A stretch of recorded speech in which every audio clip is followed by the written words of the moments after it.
Everyone, welcome once again to my classroom, Shravanti's classroom. Andhra Pradesh Teacher Eligibility Test 2024, English Grammar, SGT and School Assistant, Class 4. Today's topic is types of sentences. Previous class lo nenu general syntax of sentence అని చెప్పాను కదా. మరి sentences ఎన్ని రకాలు ఉంటాయి? మనం already parts of speech చెప్పుకున్నాం, types of words, right?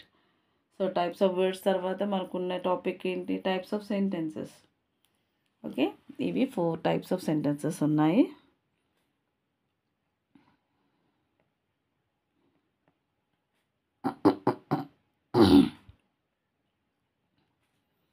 First one వచ్చేసి అసర్టివ్. దీన్నే స్టేట్మెంట్ అని కూడా అనొచ్చు. దీన్ని అసర్టివ్ సెంటెన్స్ అంటారు. నెక్స్ట్ సెకండ్ వన్ వచ్చేసి ఇంపరేటివ్.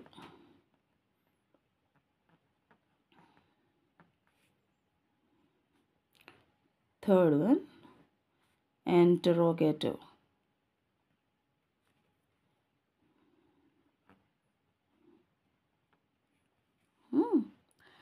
Fourth one, exclamatory.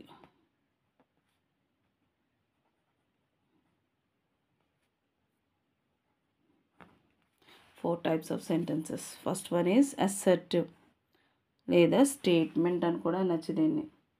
అంటే స్టేట్మెంట్ అని ఎందుకంటామంటే this sentence will tell you whether it is true or false. It states you whether you are speaking a truth or false. మీరు చెప్పేది నిజం కావచ్చు, అబద్ధం కావచ్చు.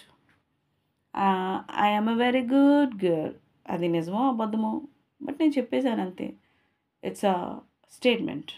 Okay, whether it is a true or false. Okay, దీన్ని మనం ప్రవచనాలను కూడా అనొచ్చు. ఓకే, లేదా we can call it as a declarative sentence అని కూడా అనొచ్చు.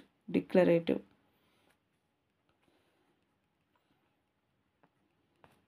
అసర్టివ్ సెంటెన్సెస్కి స్టేట్మెంట్ అనొచ్చు, వెదర్ ట్రూ ఆర్ ఫాల్స్. లేదా దీన్నే మనం డిక్లరేటివ్ అనొచ్చు, అంటే డిక్లేర్ చేస్తామన్నమాట, ఇది రైట్ ఆర్ రాంగ్ అనేది. డిక్లరేటివ్ సెంటెన్స్ అని కూడా అనొచ్చు. ఇందులో జనరల్ సింటాక్స్ ఎలా ఉంటుంది? Subject plus verb plus object కదా. ఇందులో మనకి ఆబ్జెక్ట్ ఉండొచ్చు, ఉండకపోవచ్చు. అసర్టివ్ సెంటెన్స్లో కంపల్సరీగా ఆబ్జెక్ట్ ఉండాలని ఏమీ రూల్ ఏం లేదు.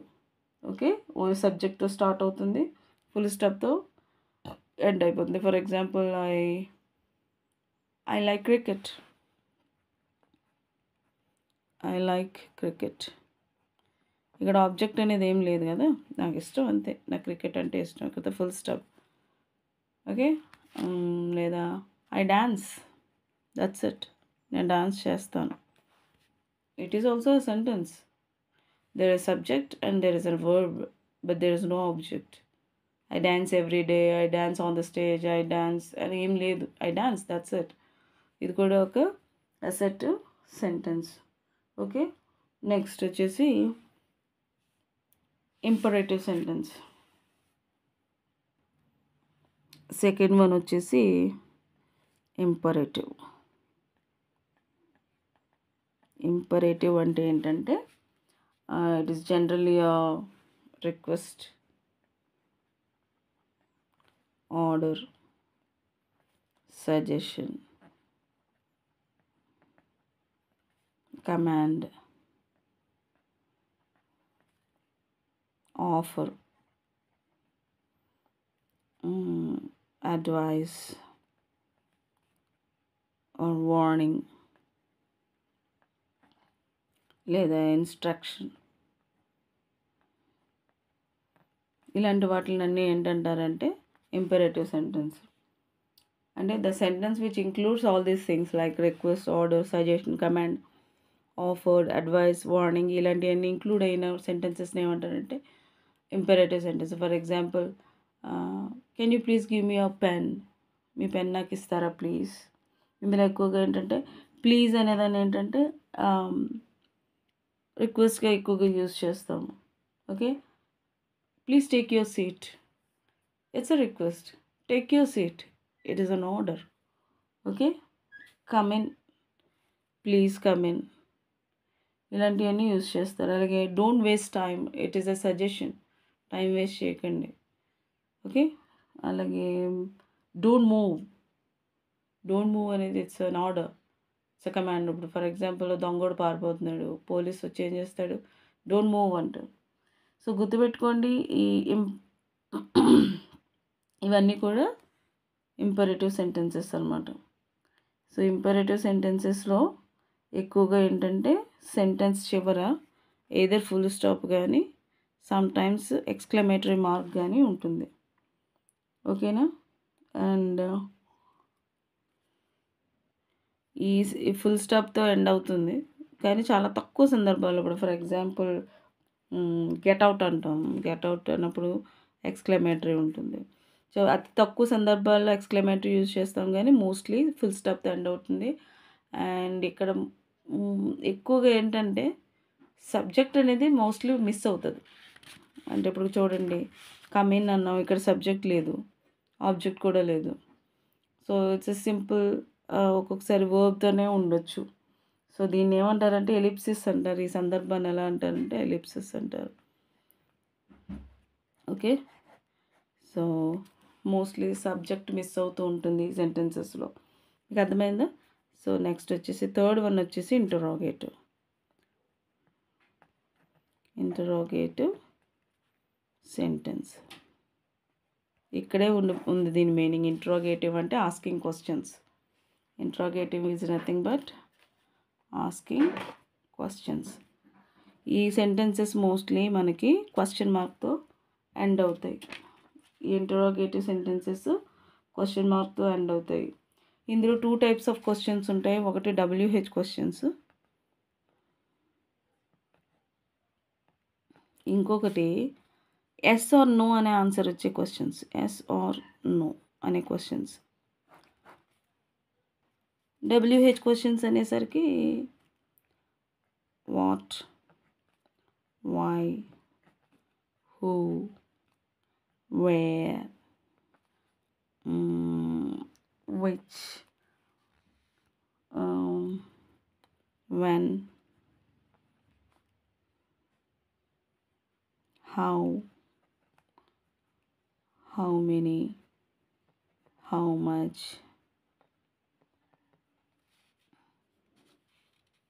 how long. ఇవన్నీ కూడా ఏంటంటే WH క్వశ్చన్స్.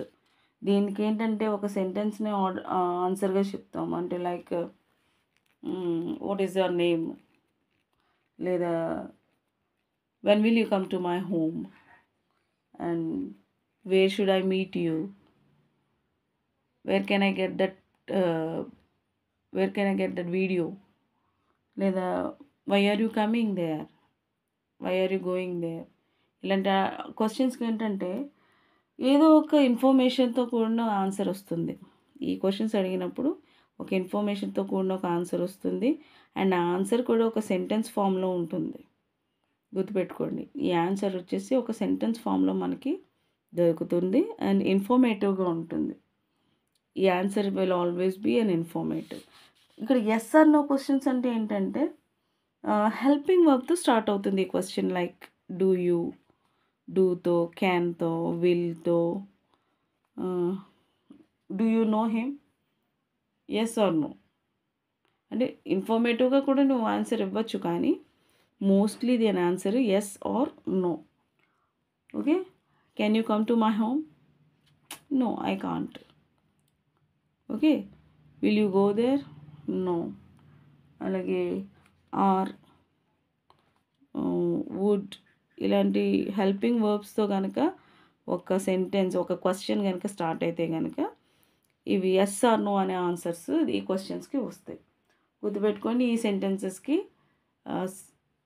చివరన క్వశ్చన్ మార్క్తో ఎండ్ అవుతుంది. So these are interrogative sentences. Okay. So last but not the least, fourth one వచ్చేసి ఎక్స్క్లమేటరీ సెంటెన్స్.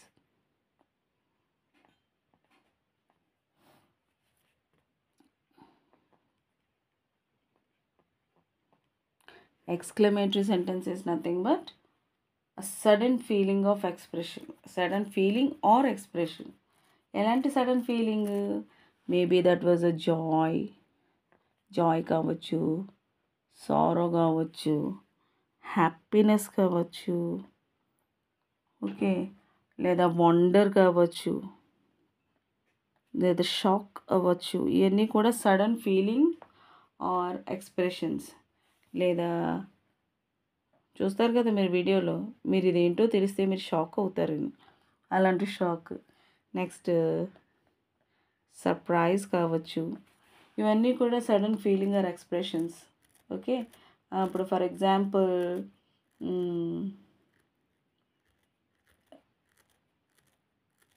ఇప్పుడు ఎగ్జామ్ రిజల్ట్ వచ్చింది, మీరు సెకండ్ క్లాస్లో పాస్ అవుతారు అనుకున్నారు, బట్ అనుకోకుండా మీరు ఫస్ట్ క్లాస్లో పాస్ అయ్యారు. ఏమంటారు? యాహూ.